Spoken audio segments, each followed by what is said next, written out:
What is going on, Weekend Hangover crew? It's your boy Preach, riding solo today, just to bring y'all another segment that we like to call Couch Scout, where we break down individual players.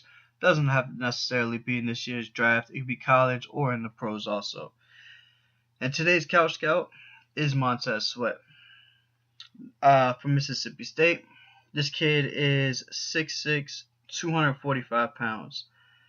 In 2017, he had 21 tackles, 15 tackles for loss, with 10.5 sacks. 2018, he had 27 tackles, 14.5 for a loss, and 12 sacks. Now, those are pretty impressive numbers. But this also was in college. And in college, he pretty much had one move, which is the speed rush. Sometimes he would show off a weak version of a rip inside. Really didn't always work. But like I said, he still had pretty impressive stats. I don't think in the pros the speed rush is always going to work. I do think he needs to work on other moves outside of just his normal speed rush. I do think his speed rush will get him some sacks. It will get him some stats, just because he has a really quick first step. And I think that's probably going to be his main move. What I think would be his most dangerous move is what I call a stab. If you don't know what a stab is basically you just take your inside arm and you just stab the dude right in the heart. Just because you can manipulate him so many different ways. You can take it to the outside. You can, rip him. You can do so much different things with it.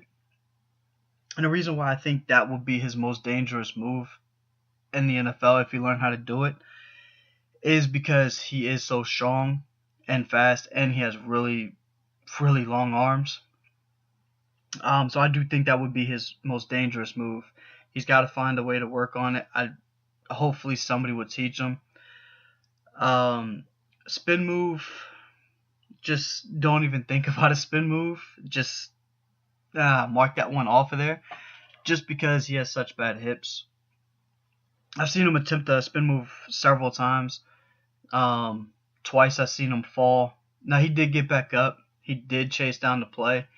But you're not always going to be able to, get back up in the pros. Linemen would jump on you and all this kind of stuff.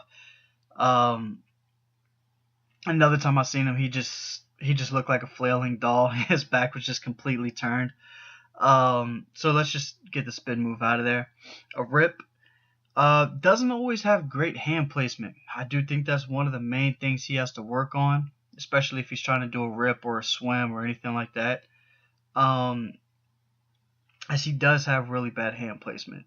Something easy to work on. Something very easy. Another thing is he has a tendency to rise a little too much when he's getting blocked in the run game or even in the passing game. I've seen him go against a tight end. And then the tight end just basically got leverage on him. He got underneath his pads and he pushed him back. That should not happen to a guy that size, to where a tight end's basically pushing him backwards. Shouldn't happen. I've seen a running back hold him back a couple of times, just because he does have a tendency to rise if he does get blocked. I think that also is going to hurt him in the running game.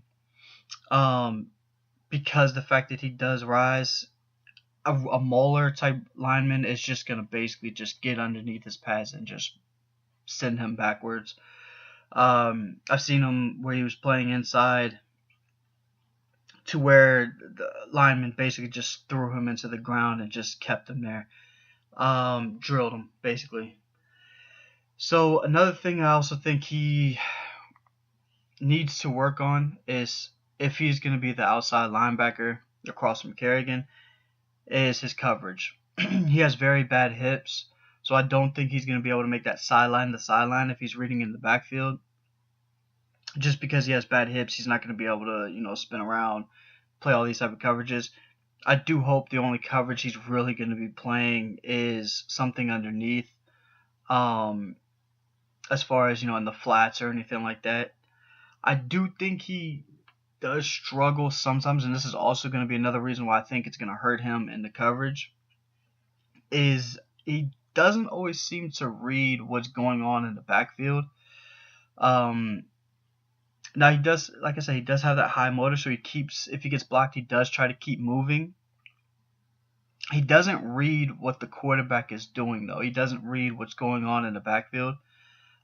He just basically just tries to just go get the quarterback, which I can't blame. I cannot blame that. Sometimes I would like to see him read it a little bit more to see if it's a screen play or a draw or anything like that. But I don't want it to sound like I hate this kid.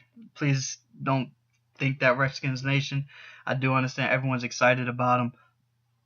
This is just things that I really do think he needs to work on, because I do critique my Skins a lot harder than I do most teams, just because I want them to be better than everybody else. But I think he does need to find a good coach, find a good pass rushing coach. Hell, I'm available. I'll teach you a few things just to succeed a little better than in the NFL. Like I said, he had great stats in college, but in the pros, it's going to be a little different. You're going to face people that are better, faster, and stronger. You can't always just rely on God-given talent. Sometimes you have to rely on technique. Sometimes you got to rely on, the guy next to you if you're doing stunts and all this kind of stuff. I do hope he finds somebody to help him.